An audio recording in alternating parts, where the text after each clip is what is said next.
Ladies and gentlemen, welcome to Anson and Paul's sixth big movie podcast. I'm Anson Chan. I'm Paul Morgan. And today we are going to review Kiss Kiss Bang Bang and the Foxcatcher. Yeah. So, Paul, why don't we start with Kiss Kiss Bang Bang? And do you want to run us through the synopsis? Yeah, I definitely do. Alright, so Kiss Kiss Bang Bang is a 2005 movie written and directed by Shane Black of Lethal Weapon fame. And it stars Robert Downey Jr., Val Kilmer, and Michelle Monaghan. It is about a con artist turned sort of actor who gets mixed up in a plot based around the murder of some friends of an old buddy of his. That's about the loosest interpretation I can give without giving too much away. Starts out at a Hollywood party where Robert Downey Jr. is decidedly out of place.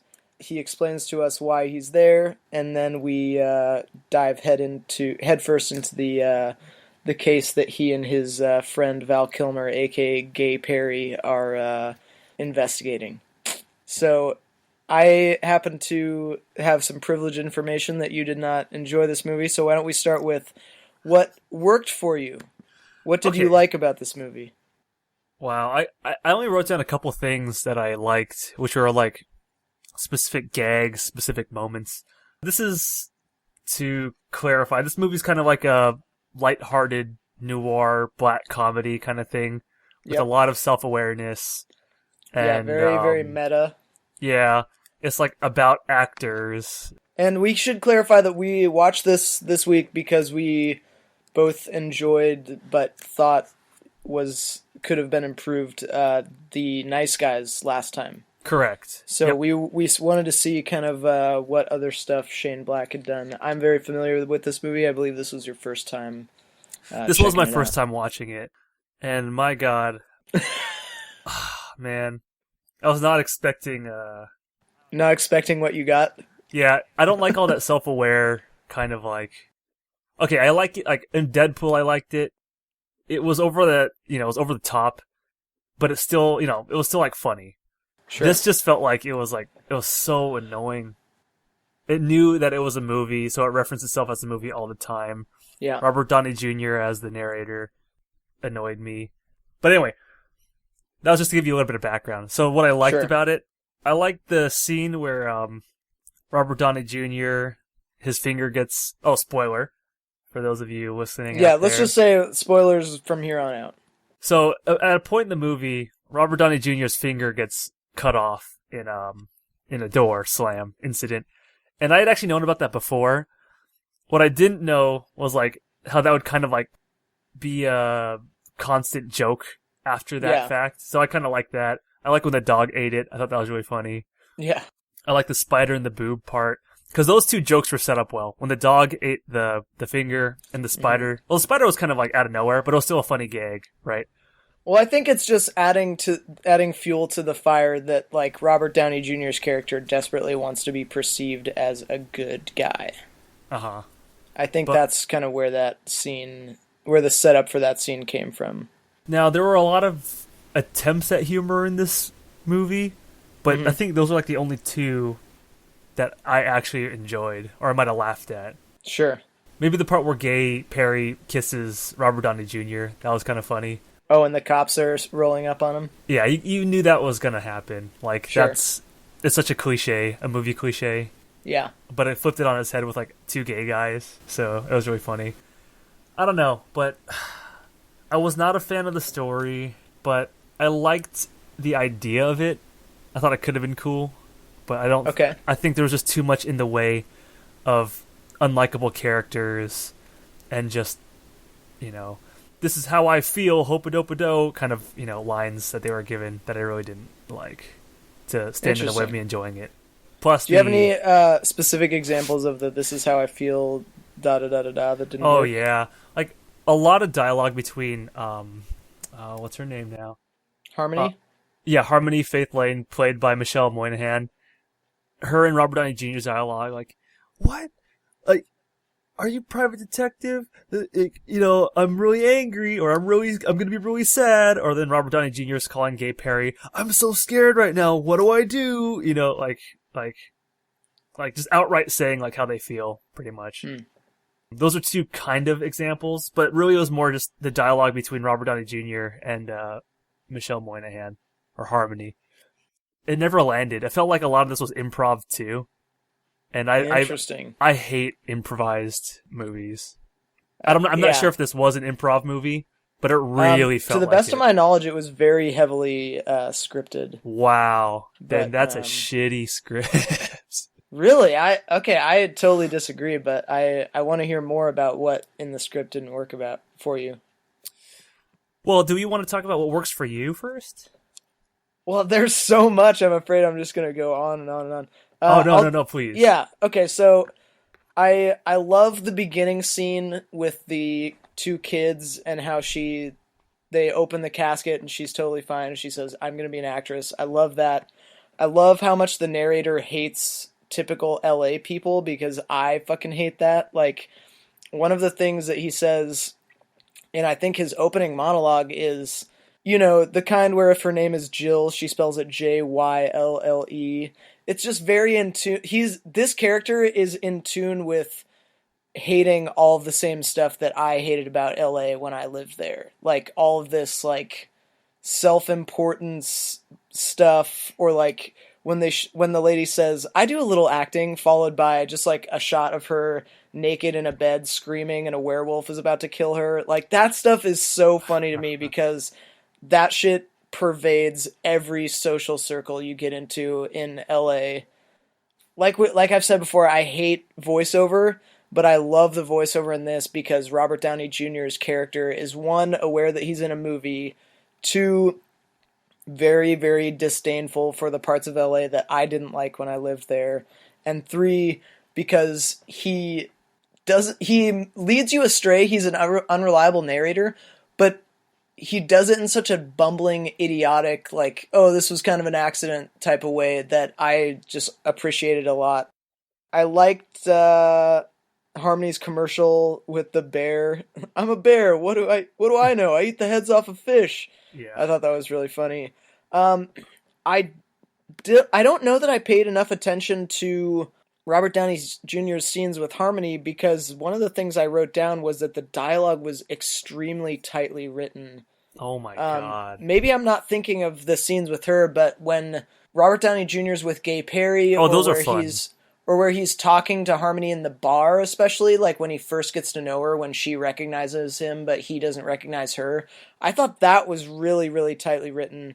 I also loved directly after that, though. Like, when they're just, like, talking about the olden days, or the, like, where they're sitting, like, by the window. Any sort of reminiscing scene is never going to be fun in any movie. That's something I'll agree with you there. But I loved how meta it was. Like I mentioned, one of my favorite portions of meta-ness was they flash back to him doing the magic trick with Harmony in the casket, and he says, "You know what? Why not put these two lame-o extras right in front of the lens?" "Yeah, okay." And then the extras like look back at the camera, and he's like, "Yeah, get out of the way."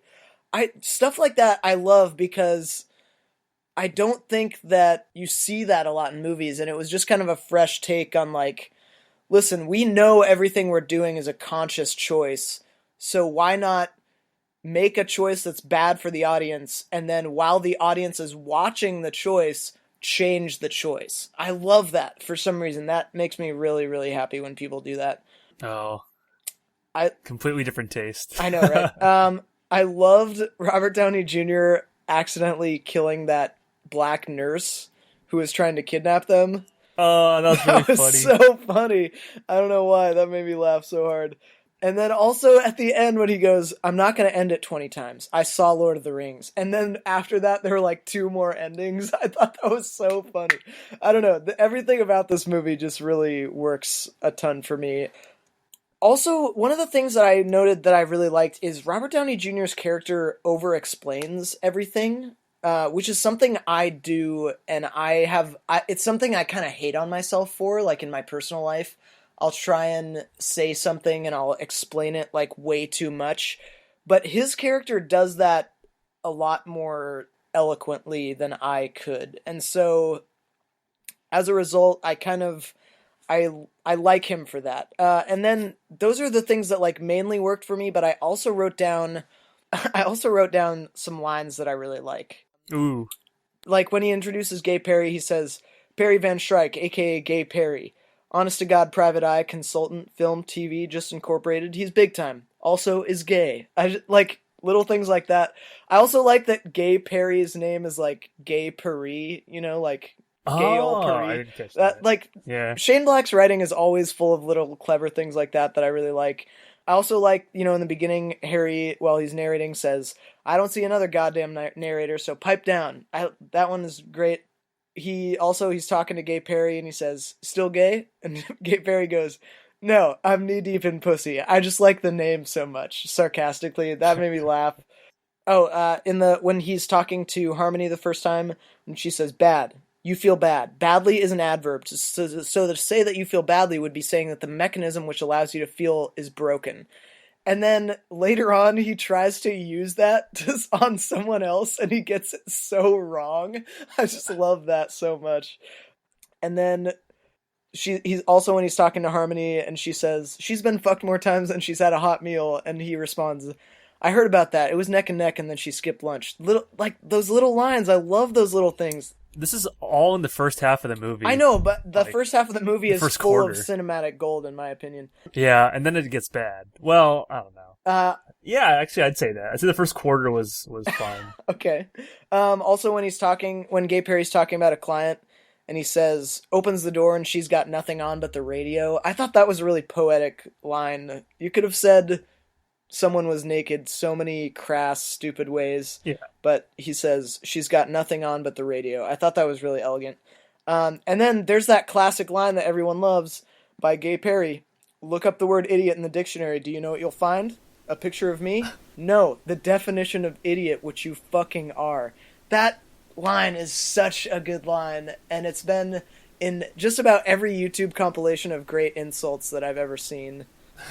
And I think it's wonderful.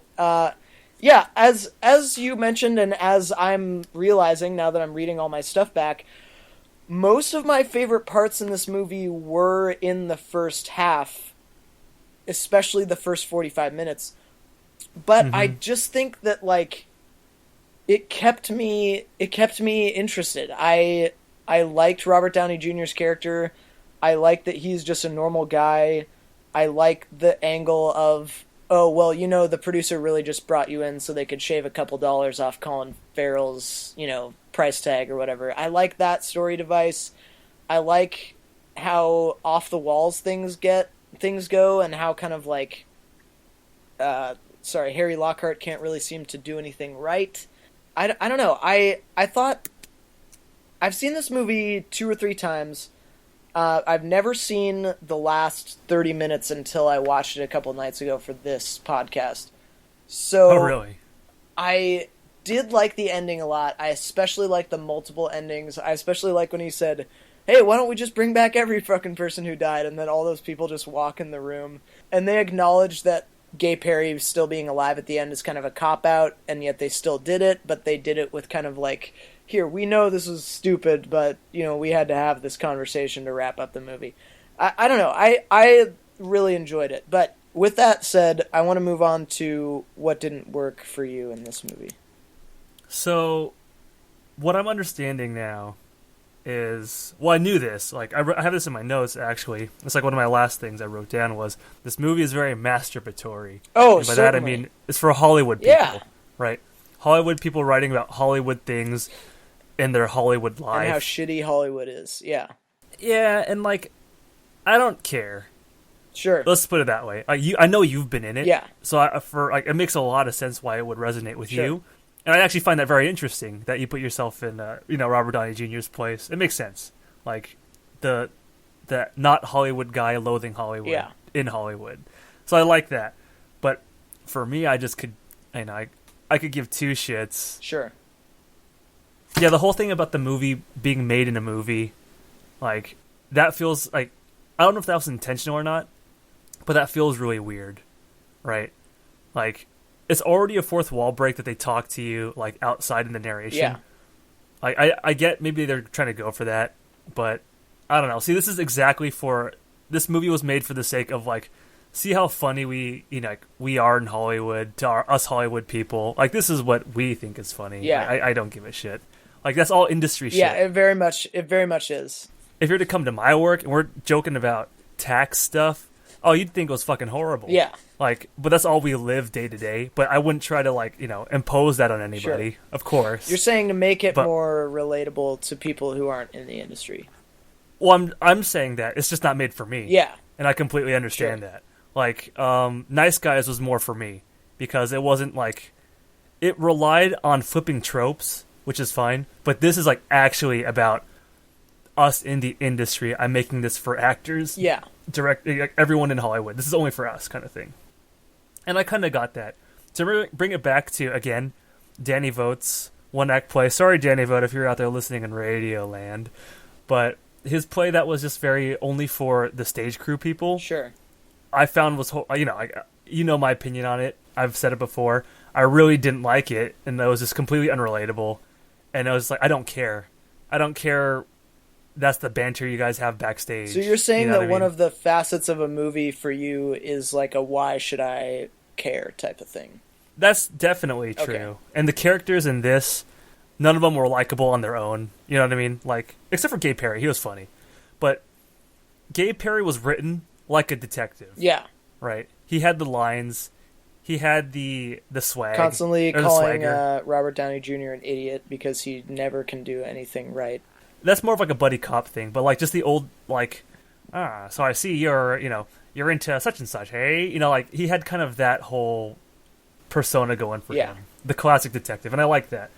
But Robert Downey Jr. and literally every other character were just, it just felt like Robert Downey Jr. being Robert Downey Jr.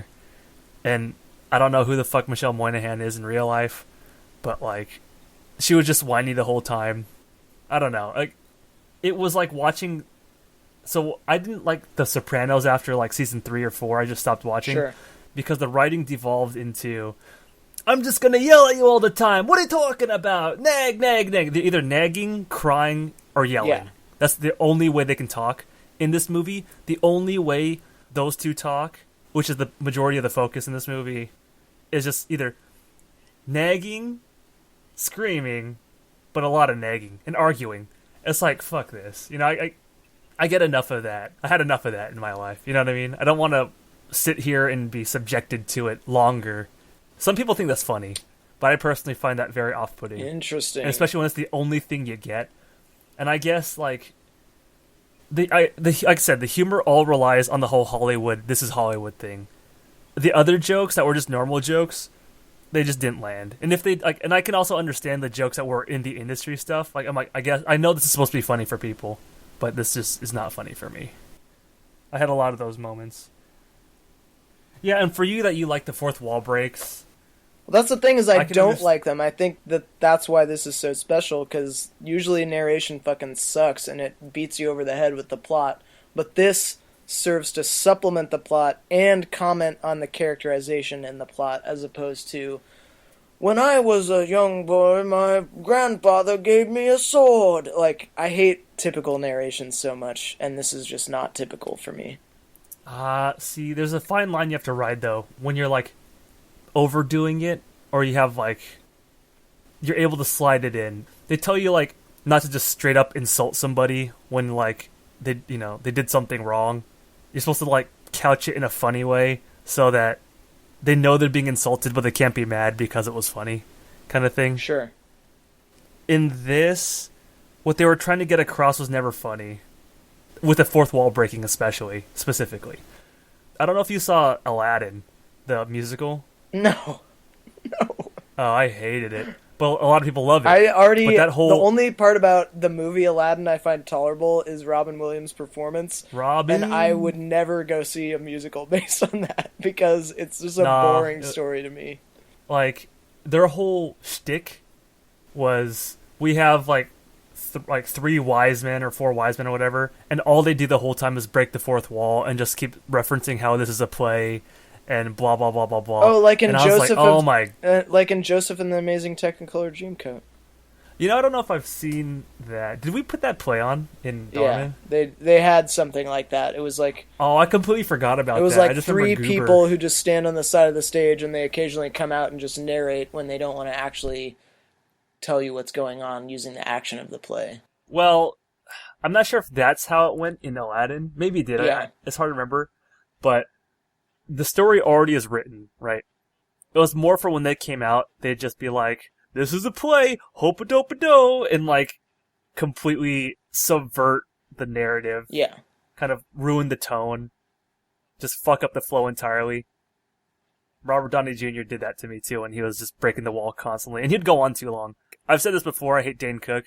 He just Dane Cooks everything. He said over-explains, and you like that about this?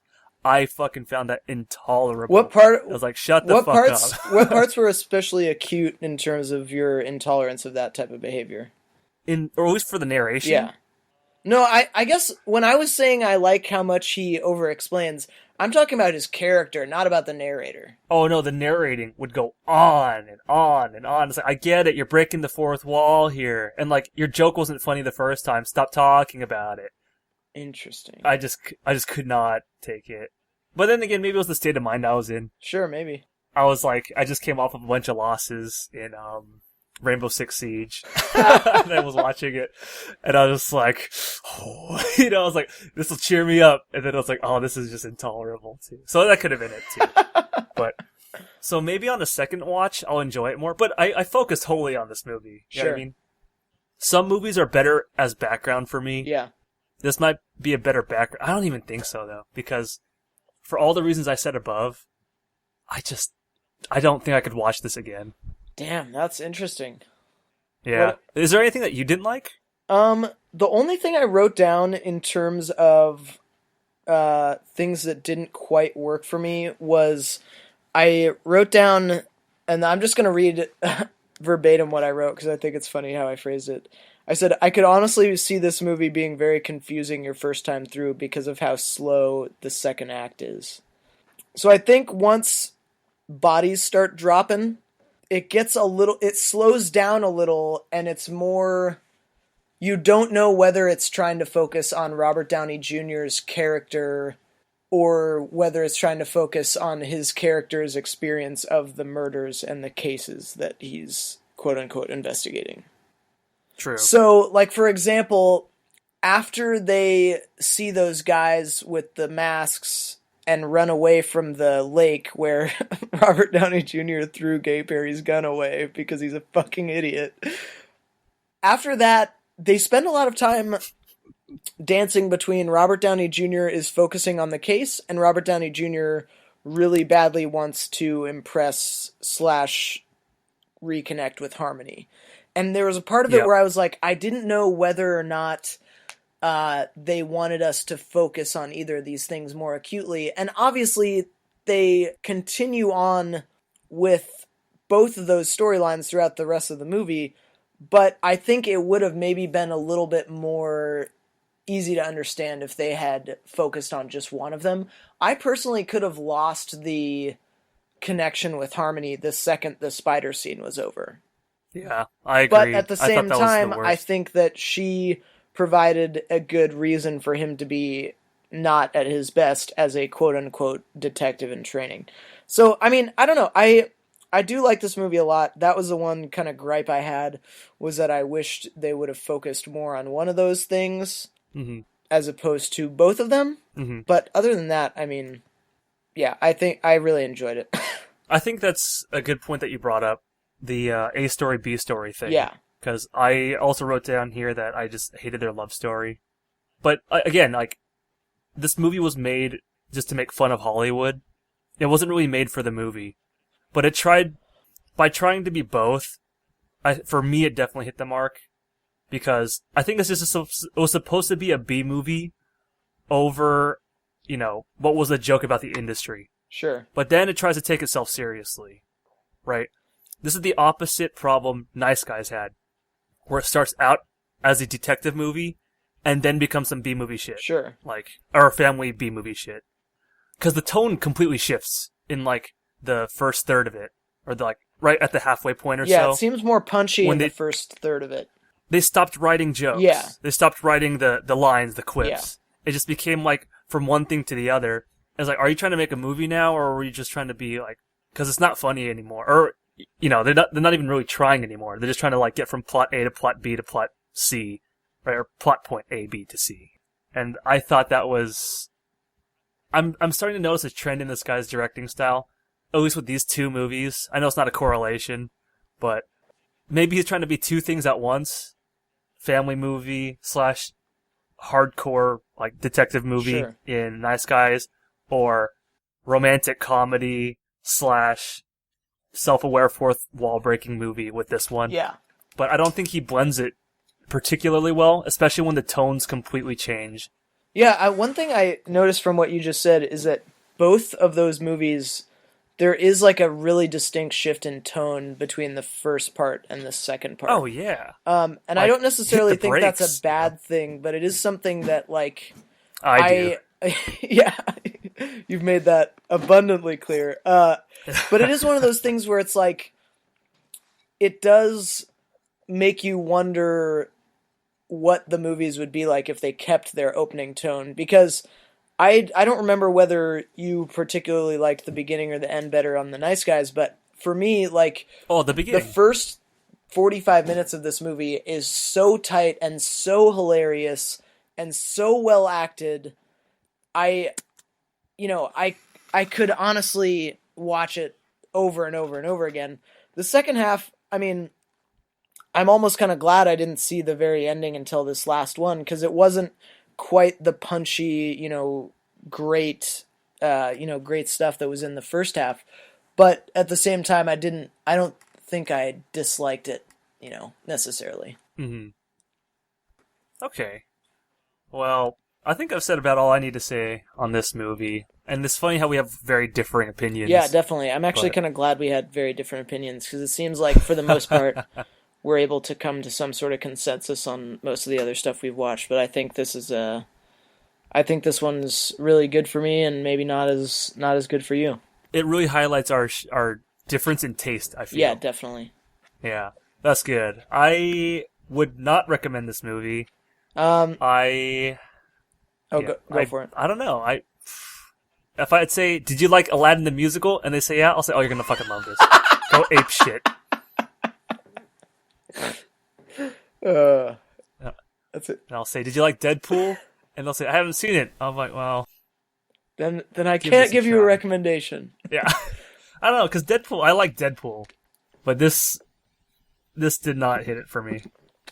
All right. Paul, would you recommend this movie? I would recommend this movie, but now that we've talked about it, I would probably mostly just recommend it to people who are actively involved in the film industry, because, like I said before, this movie so beautifully captures all of the horse shit and the bad personalities and the vapidity and the just how much people in the film industry can sometimes just suck ass. And I think it deserves a lot of credit for putting that out there and still being a cult classic. Well, there you go. Did this movie make money, curiously? Let's find out. Kiss, kiss, bang, bang. Yeah, because Nice Guys did not make money. I bet this one probably did. Because everyone in California probably saw it. It had... Worldwide, it barely made its money back, so I think that means it did not. Yeah, with the marketing costs. Yeah, I don't think it... I mean, its production budget was $15 million, so not counting advertising. And then, between domestic and foreign total, it grossed $15,785,000. So, I'm not sure... Oh, but then again, it came out in 2005... DVD sales. Yeah, DVD sales, I guess, could have been good. So, who knows? It doesn't seem like it made its money back, but on paper, it technically did. So, with that, do you want to lead us into Foxcatcher? Yo, Foxcatcher, sure. Foxcatcher, the 2014 film starring Steve Carell, Channing Tatum, and Mark Ruffalo, directed by Bennett Miller, is based on the true story of the Foxcatcher team, centered around the controversy of John DuPont. Channing Tatum plays Mark Schultz, a struggling wrestler, more struggling with his life and reality, as opposed to wrestling, I guess. Yeah. And is invited to start a team called the Foxcatcher team by John DuPont, who's a rich, like, America's royalty, the richest guy in America, which is, because his family was involved in, like, the chemical companies, especially during World War One. The war economy made his family, basically. Oh, yeah, chem companies make a lot. They, even today, they do fertilizer, bombs, everything that we put in our phones, you name it. So those dudes never run out of money. So this is a guy of that kind of family, just infinite wealth. He invites him to his home to start a team, pay for everything. It's great. But really what we learn in this movie is that John DuPont really wants David Schultz, his brother, played by Mark Ruffalo, on top of kind of being like this weird domineering figure, get everything he wants like a spoiled kid, like his mom in a way. So in this movie, you learn that he has a very tenuous relationship with his mom, where his mom is kind of like this weird domineering presence who can never let Steve Carell be happy, I guess? Is that a good way of putting it? I think just the domineering and her being overbearing are the two kind of main points about her. Yeah, and he's always trying to please her, but she can never be pleased. So this is reflected in the relationship between Steve Carell and Channing Tatum, because he wants Channing Tatum to always please him. Channing Tatum tries his very best to always please him, but when he fails, you can kind of see the scorn that comes from being let down, right? Yeah. And just before we go on, it bears mentioning that this guy, Bennett Miller, he has directed both Moneyball, which I loved, and Capote, which is amazing, for which I believe Philip Seymour Hoffman won an Academy Award. So I believe so too. He's obviously a hard hitter when it comes to directing. He's directed stuff that I would say is unquestionably high quality. I'd like to add a little bit to that later too, because I did see some stuff like before we even started the podcast about the making of this movie. Okay, but we'll return to that. Yeah, definitely. So eventually, Channing Tatum wants to leave Foxcatcher, and Steve Carell is not too happy about that. His whole life he has kind of like a psychological breakdown, and it ends. Spoiler? I mean, this is a true story. If people don't know it by now, that's their fault. Yeah, okay. Spoiler. This ends in... Well, really, if you don't want to know the ending, and I highly recommend you watch this movie, and if you don't know, just watch it. It's really, really good. Spoiler right now. Steve Carell shoots Mark Ruffalo and kills him. In front of his entire family, it should be noted. Yes. And like a lot of people were around when it happened. Yeah, it's a brutal scene. But that's the movie. And my God, I love this movie. Paul, did I miss anything? Was there anything else you wanted to add to the synopsis? Just like some context clues. So some of the things that I learned from researching this movie, and I had actually just watched the documentary based on John DuPont's life. We both watched that, right? For the sake of the podcast. One of the things that bears mentioning is John DuPont was a fall-down drunk. He regularly used coke, but he did it by himself most of the time. He would just hole up in his house, do a bunch of coke, drink a bunch of alcohol, and people have been making comments about this type of behavior for years. I mean, Robin Williams had a whole long bit about this. That is a recipe for extreme levels of paranoia. Mm-hmm. There's no getting around it. If you do that kind of stuff and you don't have an outlet because coke makes you talk and so does alcohol, you are going to get paranoid and, shit's going to go bad. On top of that, John DuPont was a many times failed athlete, and he tried to be an athlete because he didn't really connect with his dad. During the course of the events of this movie, I don't remember if they really mentioned it, but I know there was that scene after they won Worlds where they kind of broached the subject.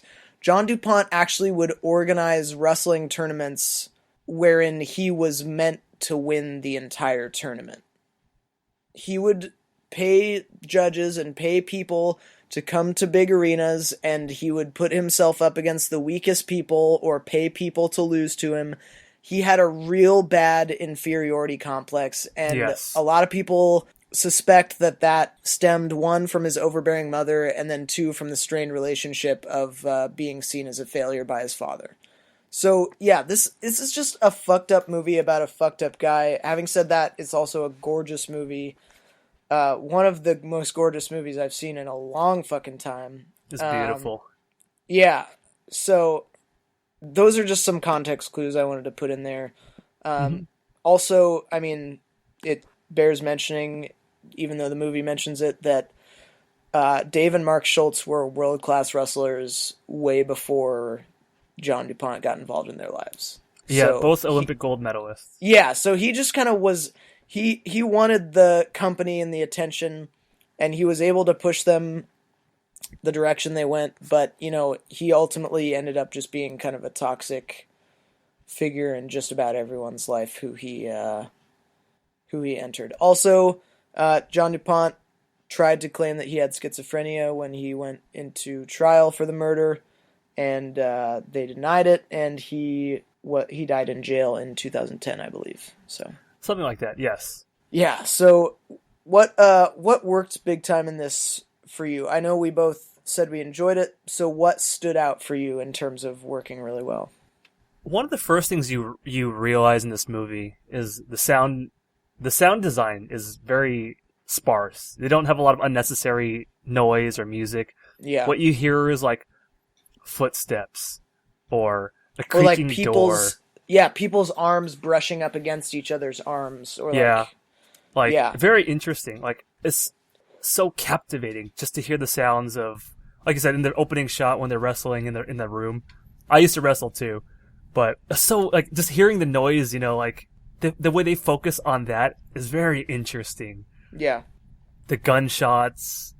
Whenever you, like, for instance, the scene where Steve Carell shoots the gun in the wrestling room is very, it's set up well with the way the camera's shot, where he walks in front of the camera, then it reveals the gun in his hand, he shoots the gun into the ceiling. Like, Yep. big moment, right? You're instantly like, whoa! You feel really tense when he's walking around with a gun. Yeah. Oh man, the music is, like I said, they use very sparingly, so when they do play, you get a much more emotional feel from it. Mm-hmm. Beautiful. Oh my god. And the camera work in this was so interesting to watch, where they would do that whole, like, if I feel higher than you, if I have the position of power, the camera's going to be looking down on you, or you're going to be kneeling down or something like that. Yep. Right. So it was very interesting to watch that. I love the scene where they had a couple of these, I think, where Channing Tatum's looking in the mirror, and like it's blurred in the mirror, but he's looking in it. Then it changes focus, where he's blurred, but then he's in the mirror, like, you know, like hitting himself or something. Yeah. Like, it's so interesting because it makes you really think, like, what does that mean? Like, is he not seeing himself, or is his self-worth so cloudy? Like, you know, there's so much interesting symbolism you can derive from it. The setup of the house, the overly feminine house compared to, like, the surrounding, like, it's so masculine, this is a battlefield thing. Everything, like, it's just so interesting. It's like it's like reading a book and just, like, getting all the symbols, right? Yep. Because even if you don't quite comprehend it at the moment, you still get that feeling. Even, like, I think that Mr. Plinkett says, your brain might, or you didn't notice it, but your brain did. You know what I mean? Mm-hmm. Oh, it's stupendous. Watching it the first time, it was a very emotional kind of journey, as you're just very into this. It's very uneasy, and it's captivating. The second time watching it critically, I enjoyed it for all the technical details, but I think I didn't get as much out of it, like I said, like in the emotional highs and lows.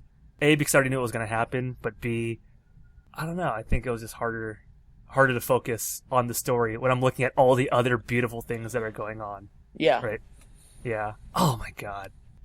I also really like the depiction of how John DuPont, he wants to be like his mom, who owns horses, trophy horses that win medals and has a big trophy room, right?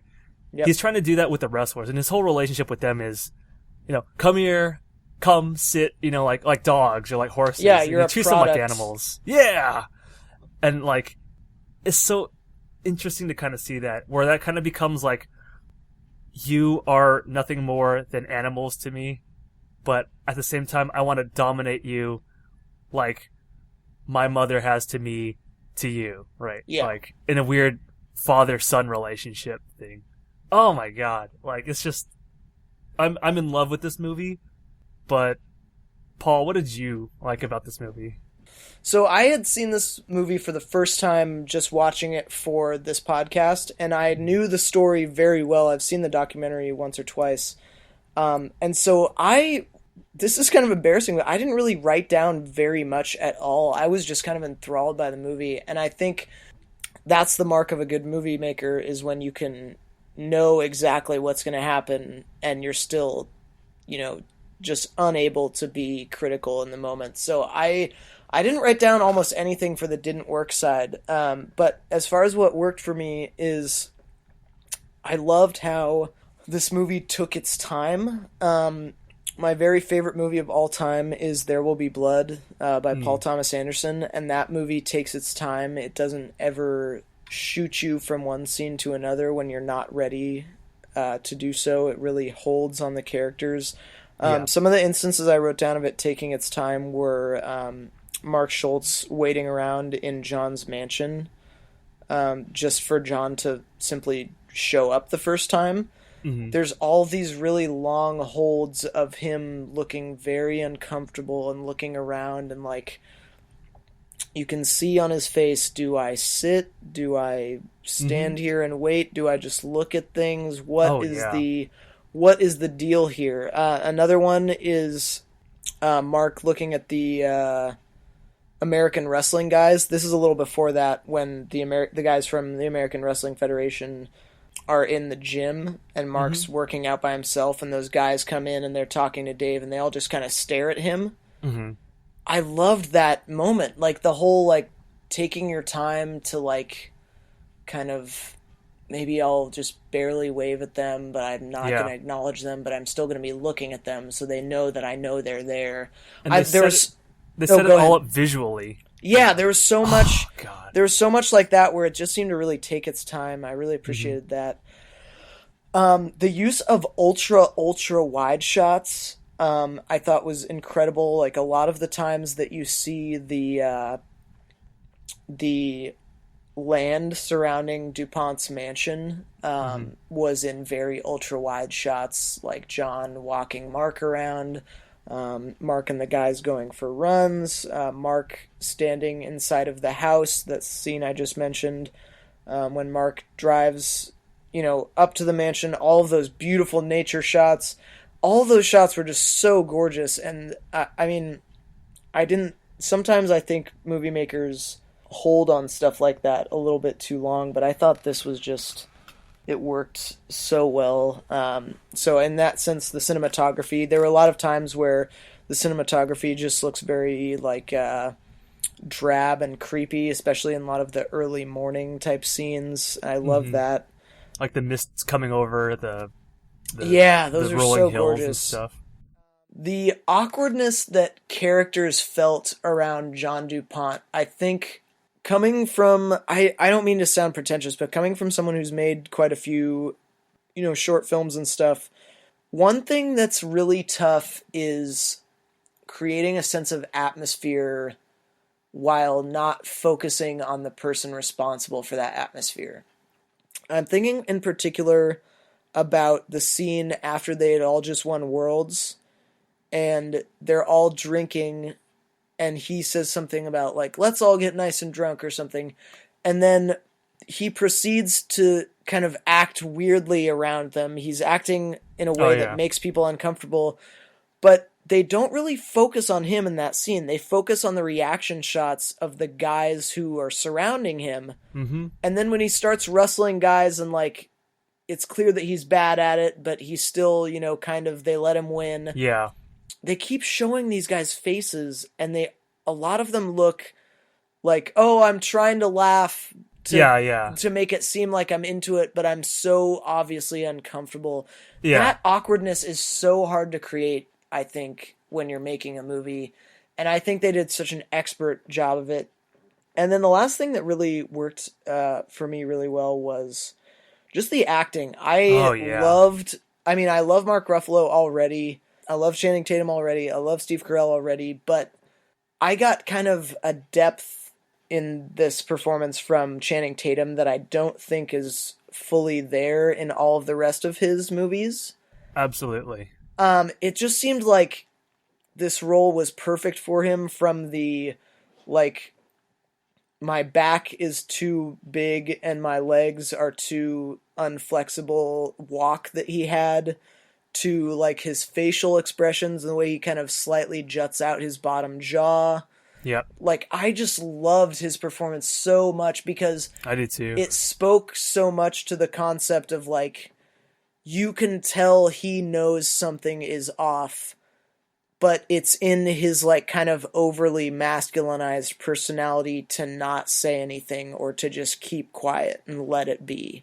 Mm-hmm. And I just loved that so much. And I mean, we talked about the documentary, but after seeing the documentary, I loved Steve Carell as John DuPont. And so when I first saw this movie had come out and I saw the advertisements for it and stuff, I went and I looked at videos of John DuPont and interviews of John DuPont, and I was like, I don't really buy Steve Carell as John DuPont. He seems like, I don't know if you've seen 40-Year-Old Virgin, but you see Steve Carell shirtless in that movie, and he has kind of a stocky, muscular build, whereas like John DuPont in real life, he looks like he's skin and bones.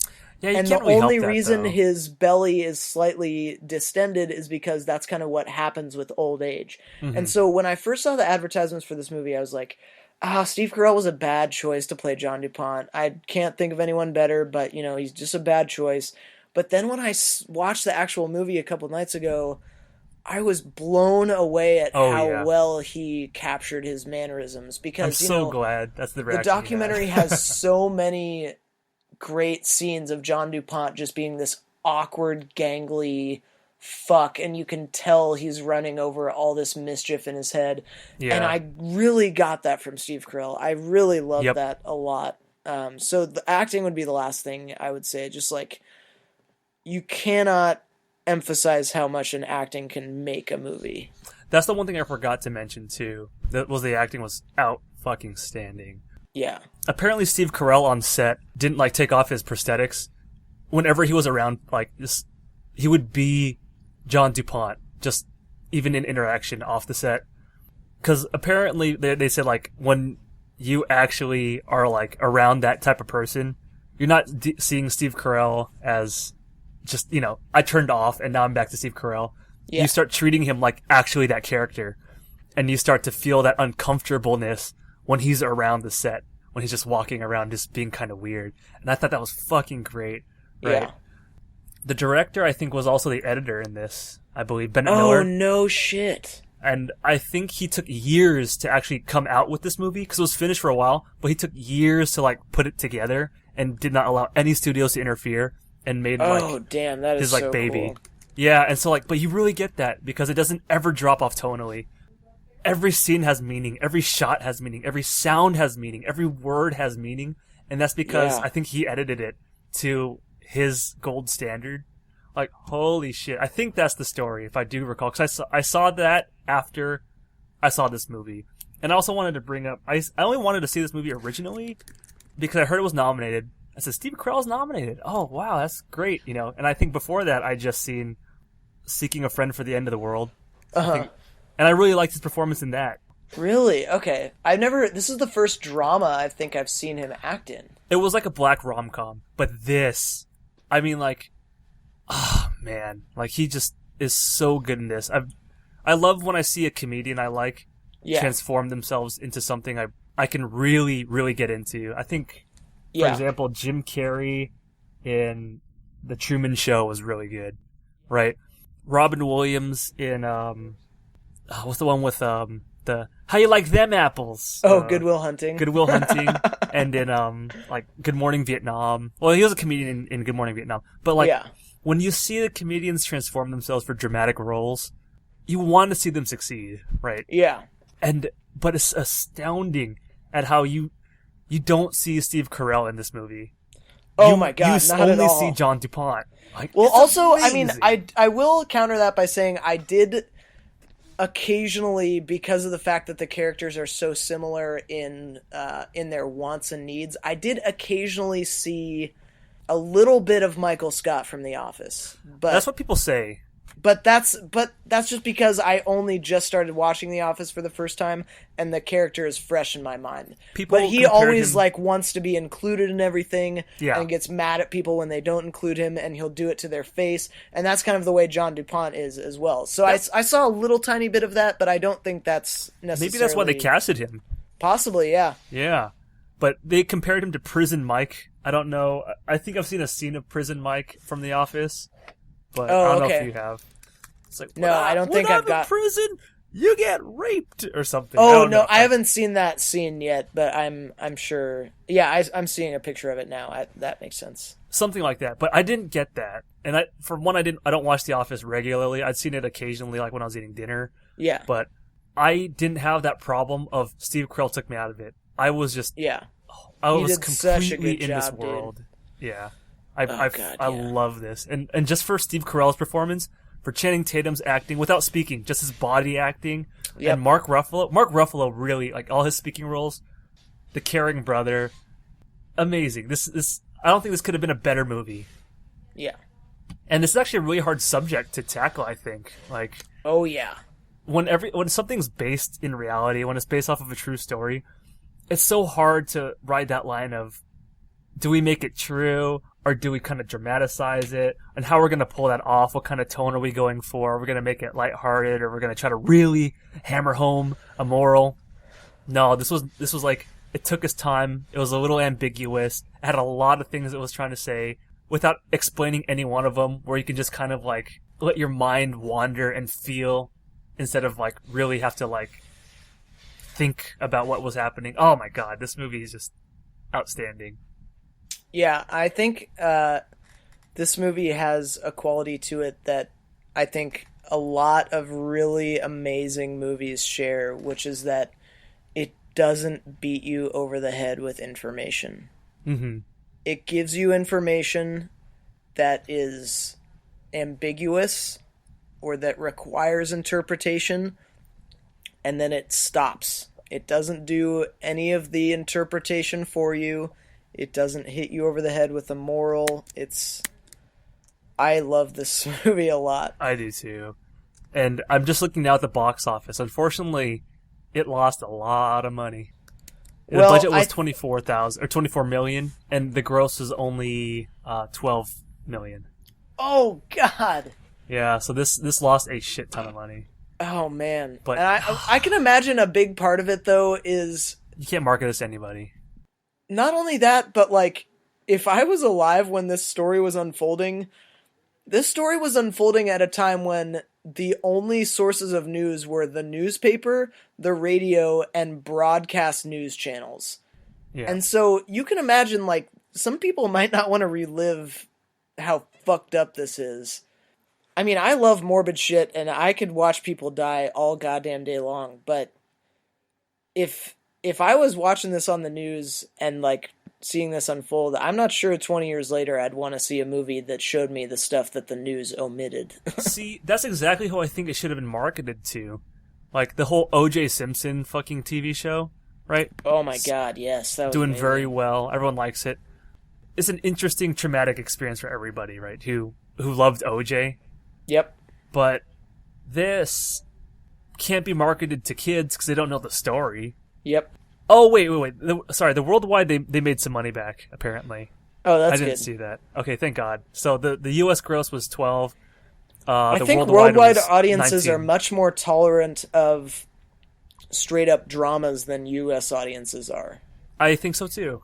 For some reason, U.S. audience, I feel like all the best dramas are from, like, Spain and England and Germany because, like, they will tolerate a good drama there. You also have to understand that in order for a movie to get to the U.S. market, or even for us to hear about, it has to be outstanding. Yeah. So what we get in the way of exposure is already the cream of the crop. Yeah, true that. So I'm sure they have their own fair share of shit and shock too. Sure. I mean, I've seen Bollywood movies. I know they can. Oh my fucking god! get pretty out there. I get Bollywood movies because they're just pure camp. Yeah. You know what I mean? Like, I love them. Yeah, I get it. Yeah, they never try to be something more than what they are. But exactly. what was there anything in this one that didn't quite hit the mark for you? I asked that knowing full well the answer is most likely no. Well, okay. I mentioned before this that I'd wrestled in high school. Watching this a second time, I realized that the wrestling choreography was really shitty. Oh, really? You wouldn't notice if you didn't know. Yeah, because I don't know shit about wrestling, and I was like pretty impressed by how hard some of those hits looked.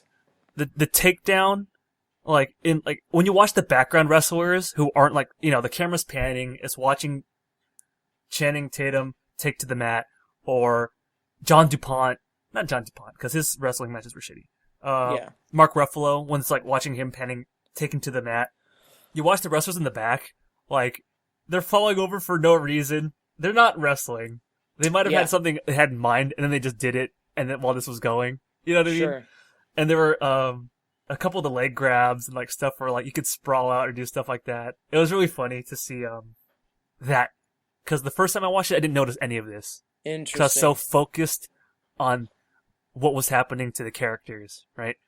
And then when I saw Mark Ruffalo and Channing Tatum practice and wrestle, they're not wrestlers. Interesting. They don't have the speed. But again, that's just me watching it second time critically. First time, just watching it as a movie, didn't notice, didn't care, and you shouldn't care, because that has no bearing on the movie, right? That's my only thing that I know. It's that was. I mean, you don't have to spend money on it, I guess. That's interesting. Yeah, I not being of a wrestling background, and another thing is I really value high quality violence in movies. I think good violence is extremely hard to do. It's extremely hard to be effective with your violence because we're so oversaturated with these big bombastic movies where they spend 5 seconds showing us something that is probably physically impossible, but that is meant just to impress. Mm-hmm. And then they go on to the next 5-second thing that's just, supposed to impress. And I think that's one of the reasons I really don't like a lot of boxing movies, because I find that a lot of boxing movies have really shitty violence in them. And this, I don't know shit about wrestling, like I said, but there's some of those takedowns where, be it through the sound design or the sound design combined with the speed of what's happening, I was just oh my god. The sound of the mat, boom, Yeah, oh my god. That was just really special, I thought. Some of the takedowns are the choreography was actually beautiful when you think about it, because the takedowns represented a tone. You know what I mean? In the character, this is dominance showing dominance. I'm owning my opponent. Yeah. And then there's, I can't get to my stomach. I'm about to be pinned. The helplessness you feel is so palpable in the wrestling. So in that way, when they were actually focused on the characters, beautifully designed. Just the background shit I said. That was, you wouldn't even notice. Yep. But speaking of the violence, the last scene where Mark Ruffalo gets shot, how horrifying was that? Dude, that was... Oh, God. And in the documentary, it was even sadder, because they don't have it in this movie, where, he's trying to breathe, when he's working out, wrestling breathing, or just working yeah. And then, the wife is holding him in his arms as he's bleeding out, and then he just dies, and then she just says to him, "I love you, John," before even though she's already dead. Oh, it's heartbreaking. But in this movie, they don't have that scene. And the first time I watched this movie, without knowing that, I was horrified. I was still horrified the second time, but I wanted that emotion that they brought out in the documentary with the wife's story. And that I felt like that might have been a misfire. But then again, it was never about those two. Yeah. It would have confused things. Yeah. But it would have still hammered home the point that this was a family man, and John DuPont is very jealous of Mark Ruffalo's character of having a family, not being able to be bought or owned. You know what I mean? Yeah. I think that would have been an interesting thing to put in, but at the same time, I'm not sad that they left it out, even if there was never even a part of it. Sure. Just comparing it to the documentary the second time, I just wanted that real sad moment.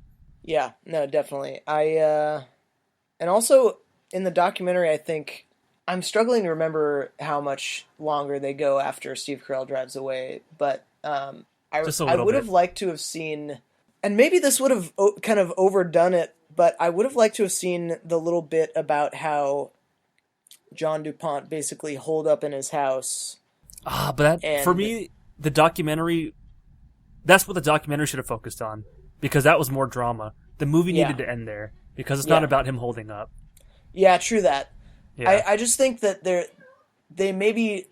they showed us those scenes of him being like a good community member, like palling around with politicians and allowing the police union to use his firing range and all that stuff. A good American quote unquote. I didn't quite get the sense that the documentary gave me of like how active in the community he was, how taboo it was to mention that he was weird, how, kind protected of on eggshells everyone was around him. Yeah. I mean, he was like the most powerful guy in town. Yeah, because we could see that from the wrestlers' point of view, because they were walking on eggshells around him, but we couldn't necessarily see that, that expands to the town he lives in. Now, I feel like I know the reason why they do this. Yeah, because go for it. What they're trying to show with him palling around with cops or going around the politicians in the dinner event, like, this is my friend Mark Schultz. He's an Olympic gold medalist. Have you seen an Olympic gold medal? He's showing off his trophy horse, right? Yes.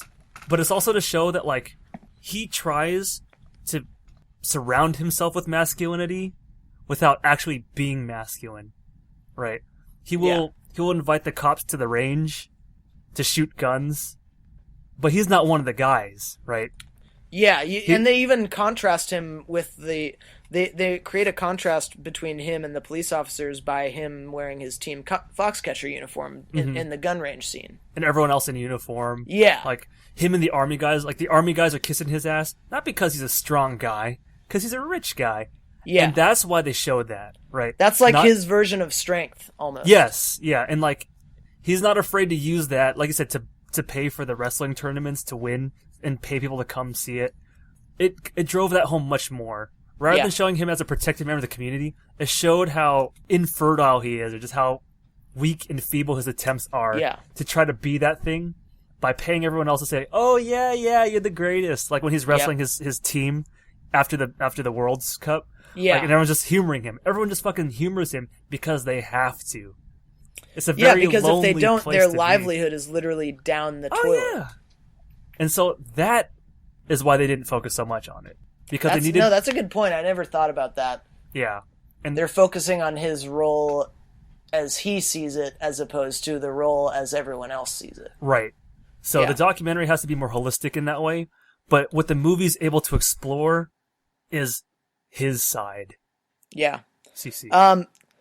Also, before we end, I just want to mention this kind of kooky conspiracy theory that I read last night on Wikipedia.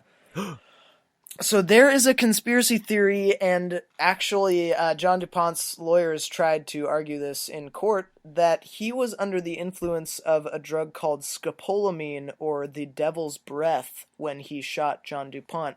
Now, interesting thing about scopolamine is that once in your bloodstream or in your system in any way, scopolamine leaves you completely open to suggestion. So, what the fuck? Yeah, so to give an example of how it's commonly used, prostitutes in Colombia will blow it into someone's nose. Even a tiny little bit of it getting into their client's nose will render them completely open to suggestion, but completely conscious still. And what the prostitutes will do is they'll say, well, you need to go to an ATM and get me out all of the money you have available to you right now. And they'll just do it. And apparently John DuPont's lawyers tried to argue that he was under the influence of scopolamine when he killed Dave Schultz. So I want this drug. I want to take it and then just tell myself, yo, you got to study for this this thing. Or, yo, you got to get If a new only job. it worked like that. Yeah, and I'd be like, yeah, I'm gonna get that new job. In, like, Yeah, the there's a next really hour or interesting documentary about it on, I believe on YouTube that Vice did, called The Devil's Breath. two. Wow. And it just goes through all these horror stories of people being tourists, and like someone will walk up to them on the street, blow some of this shit in their nose, and then just tell them to do stuff, like tell them to kill people, tell them to take out all their money. Really? Yeah, this is a real thing. This is like instant mind control. Yeah, Man, it is. The fucking FBI has been trying to make this shit forever. Right? Yeah. With the whole LSD experiments in France and stuff. Oh yeah, MK Ultra. Yeah, the effects of, psychedelics, blah, blah, blah, blah. Yeah. Dude! That's amazing. It's scary. Yeah, so that's just another kind of facet of this. Wow. I want to snort of that. It's unproven, but it's interesting to note that it happened. Paul, when I get my hands on some scopolamine, I'm gonna call you and you gotta tell me to make $1 million, and I will do it. I will fucking bend the laws of reality. There we go. Yep. All right. Well, I think we need only to hear whether or not you would recommend this movie. I would recommend this movie if you want to see an excellent performance by Steve Carell, Mark Ruffalo, or Channing Tatum, because you'll gain a better appreciation of them as actors. Yep. However, or also just like to see this movie it's a good experience. I recommend that you go out and see it. Try it. It's not for everybody though. It's a little. Some might find it boring, but the fact that it takes its time, I appreciate it immensely for.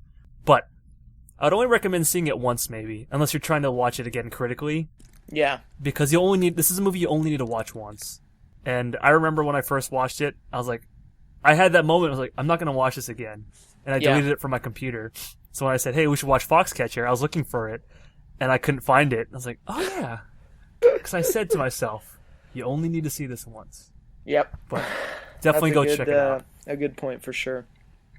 Paul, would you recommend this movie? I would recommend this movie, but I'd probably have to know the person a little bit and know their taste before I recommended it. If it was one of my buddies who we just watched little comedy goofball movies with, I probably wouldn't recommend it to one of them. But if it's someone who has, maybe sat through There Will Be Blood with me a couple times, I would definitely recommend checking it out. Because there's so many of those guys, There's quite a few more than you would actually think. I forced that movie on a lot of people because it's the best. You Hollywood types in your Kiss Kiss Bang Bang. Well, watching There Will Be Blood 10 times. God. Yep. What can I say? You can break the fourth wall now. You can tell our listeners. We'll see them next time. Yeah. Well, we will see y'all next time with 2 new movies to be determined. Mm-hmm. Until then, I'm Paul Morgan. And I am Anson Chan. Thanks for listening. Bye-bye.